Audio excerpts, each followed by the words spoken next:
Una rosa davanti al cancello dell'abitazione di Marica Visentin, la cinquantenne travolta da un furgone all'incrocio tra via Madonnette e via Roma a Trevignano. È il giorno del dolore a paese. Un amico d'infanzia si avvicina alla casa, trattiene a stento le lacrime. Mi dispiace sia per la mamma, soprattutto anche per la bambina. Quando me l'hanno detto non mi immaginavo che... Speravo che la bambina non fosse lì presente, non che cambiassi chissà cosa, però... Conosceva da tanto tempo Marica? Diciamo che abbiamo fatto le scuole, l'asilo, le elementari assieme. Una donna solare, sorridente, che aveva affrontato la vita con coraggio, crescendo la sua bimba.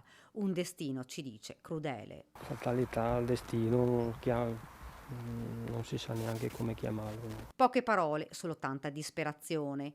Per questa tragedia sono indagate due persone. Si tratta dell'autista del Ducato, un 29enne che non avrebbe rispettato il dare precedenza, e l'automobilista dell'Opel che ha colpito il van, una donna ucraina di 37 anni del Montebellunese. Entrambi, denunciati in stato di libertà, dovranno rispondere di omicidio stradale. Una dinamica complessa che ora al vaglio dei carabinieri. Secondo quanto ricostruito dai militari dell'Arma, il furgone che arrivava da via Madonnette avrebbe tentato di attraversare l'incrocio. Quando si trovava al centro della strada sarebbe stato urtato violentemente dalla macchina che proveniva da via Roma.